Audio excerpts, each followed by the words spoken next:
munaasabadani ballaaran ayaa ahayd mid ay ku qalan jabinayaan difaacaddii shanaad ee ardayda jaamacadda Badar International University ee magaalada Boorama. Ardayda sanadkan ay ka qalan jabinaysa jaamacadda Badar ayaa waxay kor u dhaafayeen 350 arday oo ka kala aflaxay kulliyadaha kala duwan ee ka kooban tahay jaamacadda Badar. Xafladda fulodeynta ayaa waxay ka qabsoontay hoolka weyn ee hotelka Sow ee magaalada Boorama. waxaana munaasabadda qalan jabinta ka soo qayb galay agaasimaha guud ee tacliinta sare ee Somaliland, maamulka gobolka Awdal iyo ka degmada Boorama, waxgarad iyo waalidiinta dhalay ardayda qalan jabinaysay. Barabilaba waxaa dhankooga hadalkay bafray mas'uuliyiinta maamulka jaamacadda Badar. guddoonsiin doono shahaado ay markaa xaq mutaysteen oo ka turjumaysa wixii ay barteen. waalidiinta haniyadeynayna rag iyo dumarba nuhanniukum thumma nuhanniukum. ilaahay ha idinka dhigo kuwii shahaadadaasi ku guulaysta waalidkoodii iyo ubadkoodii iyo wadadkoodaba ku anfaca il iyo cawliba ilaahay ha idin agmariyo. difaacaddii shanaad ee jaamacadda Badar ka qalinjabisa laanteeda Boorame weeye xafladani.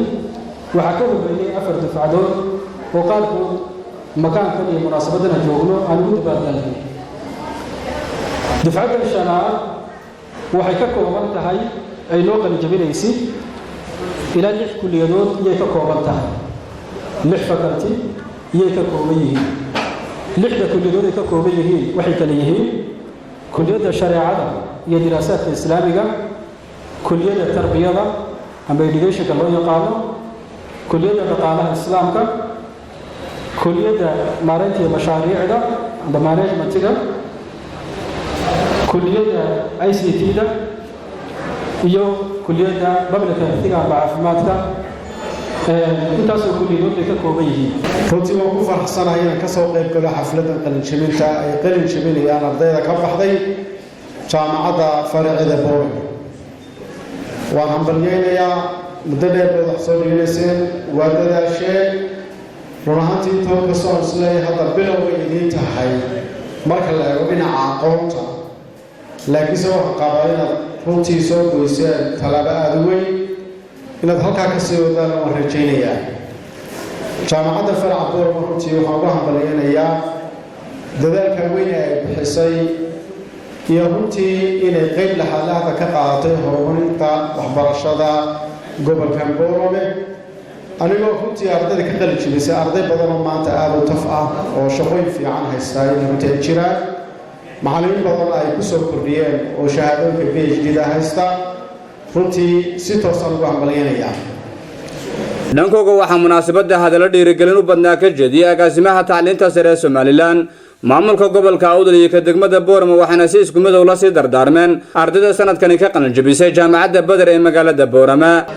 waalidka iyo ardayda maanta ka qalan jabinaysa jaamacaddan Badar qaybteeda Boorama, marka ugu horeysa ilaahay baa iska mahad leh. waxaan aad iyo aad ugu faraxsanahay inaan aragno intaasoo arday oo ku soo biirtay maanta aqoon-yahaniina. iyo mar saddexaadba waxaynu hambalyaynaynaa ardayda maanta inoo qalin jabinaysa. waxaynu leenahay aqoontaa barateen Ilaahay idinku anfaco. waxaan aad u hambalyaynayaa macallimiinta Badar. professorku imika halkan wuxuu inooga sheegay saddexda bulshadu ka dhisanto oo ah guriga, dugsiga ilaa jaamacad iyo suuqa. maanta waxaynu u joognaa qalin jabintii ardayda ka qalin jabinaysa jaamacadda Badar University. waxaan leenahay ardayda waan baarigaynaa, Allah ha u barakeeyo cilmiga ay barteen. guuntii gabagabadii waxaa munaasabadda xafladda qalan jabinta ka hadlay arday ku hadlayay afka ardayda qalan jabinaysay, salaadiin iyo marti sharaf kale lagu soo casuumay xafladda qalan jabinta ardayda jaamacadda Badar. cilmiga aanu baranay si Ilaahay noogu barakeeyo oo dadka ka codsanaynaa inuu Ilaahay noogu anfaco cilmiga aanu ka baranay jaamacadda Badar.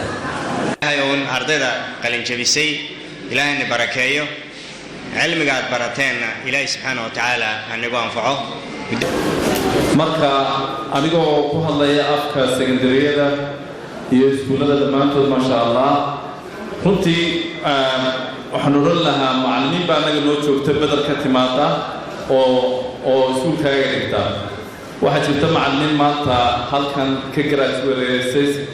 marka jazaakumullahu khayr maan leenahay naguna ka waalidaan dad noo qalin jabiyay alxamdulillahi rabbil caalamiin.